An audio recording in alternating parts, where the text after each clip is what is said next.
கன்னியாகுமரி மாவட்டம் மார்த்தாண்டத்தில் உள்ள பயோ கழிப்பறையை குழித்துறை நகராட்சி நிர்வாகம் பூட்டியுள்ளதால் பயணிகள் பெரும் அவதியடைந்து வருகின்றனர். இதுகுறித்து நமது செய்தியாளர் ரமேஷ்குமார் அளித்த கள தகவல்களை தற்போது பார்க்கலாம்.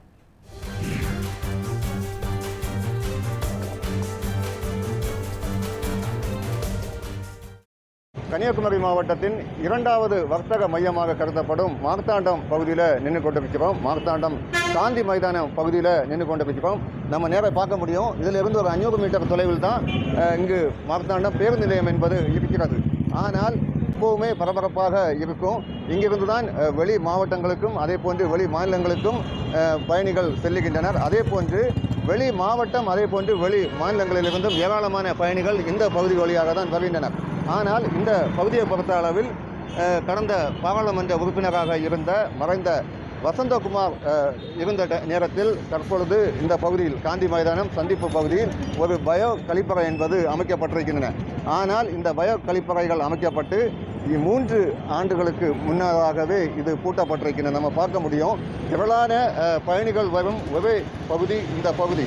ஆனால் இந்த பகுதியில் பெண்களும் சரிதான், ஆண்களும் தற்பொழுது இந்த கழிப்பறையை பயன்படுத்த முடியாத நிலைக்கு தற்பொழுது தள்ளப்பட்டிருக்கின்றனர். தினமும் பெண்களும் சரிதான், அதே போன்று ஆண்களும் வேறு வழி இல்லாமல் இந்த வெளிப்பகுதியை பயன்படுத்தப்பட்டு வருகின்றனர்.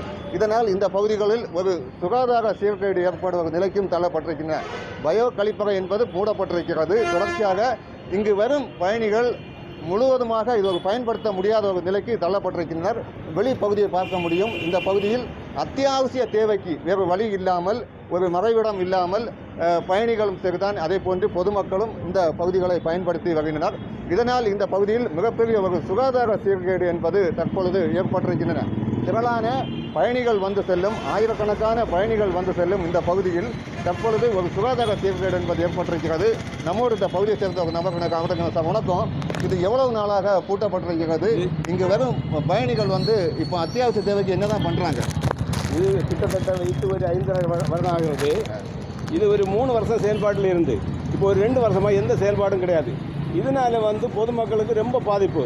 அதில் லேடிஸுக்கு ரொம்ப பாதிப்பு. ஓடி வராங்க, கதவை தட்டி பார்த்துட்டு போகிறாங்க.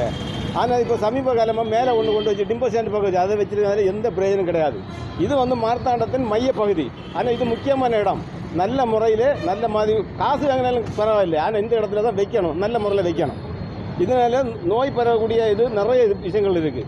மனுஷனுக்கு இங்கே பக்கத்தில் நடக்கணும் முடியல, பயங்கர ஸ்மெல்லு. எம்எல்ஏட்டு 2-3 வாட்டி சொல்லியாச்சு, யாருக்கும் எந்த செயல்பாடுலையும் வரல. அதனால் இது ஒழுங்காக நல்ல முறையில் இது ஒரு பொது கழிப்படம் நீட்டாக வைக்க வேண்டும். மேலும் ஒரு நபர் அவர்கிட்ட கேட்பேன். சார் வணக்கம். இப்போ முன்னாள் எம்பி வசந்தகுமார் சார்பில் வைக்கப்பட்டிருக்கிறது. நீங்கள் என்னதான் சொல்ல வாரீங்க அரசுக்கு, அதை சொல்லுங்கள். இது சுமார் ஒரு 4 வருடத்துக்கு முன்னாக இது வசந்தகுமார் எம்பியால் இந்த பயோ டாய்லெட் அமைக்கப்பட்டது. அதை ப்ராப்பராக குளித்துறை நகராட்சி எந்த பராமரிப்பும் பண்ணாமல் இதை அப்படியே அந்த மக்களுக்கு பயன்பாட்டுக்கே கொண்டு வராமல் பூட்டு போட்டு வச்சுருந்தது தான் பல காலமாக நடந்துகிட்டு இருக்குது. இதை எந்த பராமரிப்பும் பண்ணாமல் மக்கள் இது ஒரு முக்கியமான மையப்பகுதி. இதில் பஸ்லேருந்து மெட்ராஸ் போயிட்டு வராங்க, எல்லோரும் இந்த பகுதியில் தான் இறங்கணும். இதில் இறங்கி அந்த அவசர டைமில் இதில் இந்த டாய்லெட் யூஸ் பண்ண முடியாத அளவுக்கு இதை டாய்லெட்டை பூட்டியே வச்சுருக்காங்க. இதுலேருந்து அந்த பக்கம் 500 மீட்டருக்கு அந்த பக்கம் எல்லாம் டாய்லெட் எல்லாம் ஓப்பன் பண்ணியிருக்காங்க. ஏன்னா இறங்கக்கூட இந்த பகுதியில் தான் கண்டிப்பாக டாய்லெட் தேவை. இதை நகராட்சி கண்டிப்பாக இதை பராமரித்து திரும்ப மக்கள் பயன்பாட்டுக்கு கொண்டு வரணும். இல்லாமல் இதை க்ளோஸ் பண்ணலாம் எடுக்கலான்னு பார்த்தாச்சுன்னா மக்களுக்கு வேறு எந்த டாய்லெட் வசதியுமே இந்த பகுதியில் கிடையாது. 13 லட்ச ரூபாய் வேஸ்டாக இதில் தான் நகராட்சி பார்த்துட்டு இருக்கிறத இதை திரும்ப சீரமைத்து மக்களுக்கு உபயோகப்படுத்த வகையில் நகராட்சி கொண்டு வந்தது. இப்போது ஏற்கனவே மக்களின் நலனுக்காக முன்னாள் எம்பி வசந்தகுமார் இந்த பயோ கழிப்பறை வசதியை ஏற்படுத்தி இருக்கிறார். ஆனால் தற்பொழுது அது எந்த ஒரு பராமரிப்புமின்றி ஒரு தொற்று நோயை உருவாக்கும் ஒரு பகுதியாகவே இந்த மார்த்தாண்டம் மைய பகுதி மாறி வருகிறது. எனவே இந்த நியூஸ் 7 தமிழ் கள ஆய்வு மூலம் இதை அரசின் கவனத்துக்கு எடுத்து வருகிறோம். வரும் நேரத்திலும் சரிதான், வரும் நாட்களில் இதை உடனே துறந்து அதை மக்களின் பயன்பாட்டுக்காக விட வேண்டும், அல்ல என்றால் அதை எடுத்து அப்புறப்படுத்த வேண்டும் என்பதே இந்த பகுதி மக்களின் கோரிக்கையாக எழுந்திருக்கிறது. நியூஸ் 7 தமிழுக்காக கன்னியாகுமரி மாவட்டத்திலிருந்து ரமேஷ்குமார்.